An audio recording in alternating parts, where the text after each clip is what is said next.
Welcome to the channel, everybody. Today we're heading down the rabbit hole. We're talking UFOs, man. Not just your average lights in the sky, but the really weird stuff. The kind of stories that make you question everything you thought you knew. From mysterious sightings by experienced pilots to farmers finding unexplainable craft in their fields, we're diving into the most bizarre UFO theories. So buckle up, because things are about to get weird. So you think you know what you're looking at in the sky, right? You think you've seen it all, every cloud formation, every type of aircraft. You're a pilot. You've spent thousands of hours up there, navigating through the vast expanse of the sky.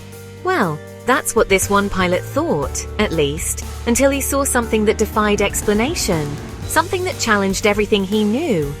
This guy, let's call him Captain Smith, was on a routine flight over the Pacific when he picked up a strange blip on his radar. It was unlike anything he had ever encountered before. It wasn't moving like any aircraft he'd ever seen. No way, man. It was erratic, unpredictable. It was like it was teleporting, just jumping from one point to another instantaneously. One moment it was here, the next it was there. Now, Captain Smith, he's not the type to jump to conclusions. He's a seasoned professional, always looking for a logical explanation. He thought it might be a glitch in the system, but the radar operator confirmed it. There was definitely something out there, something real. And then he saw it with his own eyes. A sight that would be etched in his memory forever. This thing, whatever it was massive, way bigger than any plane he'd ever seen. It was an enormous disc-shaped object. It had no wings, no tail, no visible means of propulsion. It was unlike any known aircraft. Captain Smith tried to contact the object, but there was no response. Silence filled the cockpit. He tried to get closer, but the thing just disappeared, vanished into thin air. He reported the incident, but nobody believed him. They dismissed his account. They said it was just a weather balloon or a flock of birds. Simple explanations for an extraordinary event, but Captain Smith knew what he saw. He knew it was something beyond the ordinary, something that defied all conventional understanding. Hold on to your hats, folks, because this next theory is a real doozy. What if I told you that UFOs aren't from another planet, but from another time? That's right, we're talking time travel, baby. Think about it. If we're ever able to crack the code of time travel, wouldn't it make sense to send something back in time to observe our progress? There's this physicist, Michio Kaku, who said that time travel is theoretically possible. Some people believe that these UFO sightings, especially the ones with strange, unexplainable movements, could be evidence of time travelers checking in on their ancestors. Could these be visitors from the future, here to observe or maybe even warn us about something?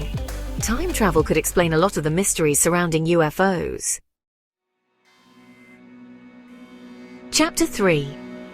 This next story comes from a farmer named Bill, who lived out in the middle of nowhere, surrounded by miles of open fields and endless skies. Bill was out working on his tractor one night, tending to his crops under the vast starry sky, when he saw this bright light in the sky. At first he thought it was just a star, but then it started moving, getting closer and closer, illuminating the night with an eerie glow. Bill stopped his tractor and got out to take a closer look, and as the light got closer, he realized it wasn't a star at all. It was something far more extraordinary.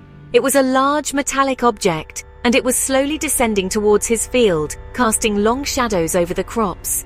The object was silent as it landed, and then everything went quiet. The only sound was Bill's own breathing, heavy with anticipation. Bill cautiously approached the object, and as he got closer, he could feel this heat radiating from it, like standing too close to a bonfire. He said the air around the object was distorted, like looking through a heat wave, making everything shimmer and blur. Bill got close enough to touch the object, and he described it as feeling smooth, almost like glass, but with a strange, almost magnetic pull. There were no seams, no rivets, no markings of any kind. It was as if the object was made from a single, flawless piece of material. And then, just as suddenly as it had appeared, the object lifted off the ground, shot straight up into the air, and vanished into the night sky, leaving Bill in stunned silence. Bill was shaken to his core by the experience, his mind racing with questions and disbelief. He swore up and down that what he saw was real, convinced that he had witnessed something truly out of this world. Chapter 4. Look, I'm not a conspiracy theorist, but there's a part of me that can't help but wonder if some of these UFO sightings are actually top-secret government projects. It's fascinating to think about the possibilities. Think about the stealth bomber, for example. This aircraft was a game-changer in military technology. They were working on that thing for years before the public even knew it existed. It was a well-kept secret until it was finally revealed. And the things they're developing now are probably even more advanced. Imagine the kind of technology that could be in the works right now. So is it really that far-fetched to think that they might have technology that could be mistaken for a UFO? It's a tantalizing thought. There are all sorts of rumors about secret government programs working on things like anti-gravity propulsion and cloaking devices. These are not just science fiction anymore. There's even a name for it, the Unidentified Aerial Phenomena Task Force. This task force is dedicated to investigating these mysterious sightings. The government is taking this stuff seriously, man. They're putting real resources into understanding these phenomena. They're not just dismissing it as crazy talk anymore. This is a significant shift in how these sightings are being approached. Now, I'm not saying that all UFO sightings can be explained away by secret government technology. There are still many unknowns, but I think it's definitely a possibility that we need to consider. The truth might be out there, closer than we think. Chapter 5. Alright, let's get really weird, really weird.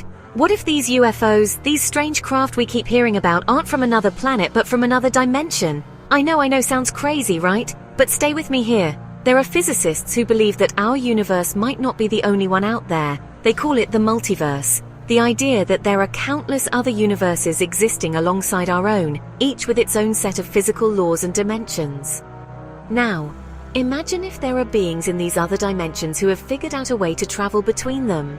What if these UFOs are their vehicles, and these beings are popping in and out of our reality, observing us, studying us, maybe even messing with us a little bit? The idea that UFOs could be interdimensional visitors is a fascinating one, and it's one that I think deserves further exploration. That's it for today, folks. We've covered a lot of ground, from pilot sightings to time travel to interdimensional beings.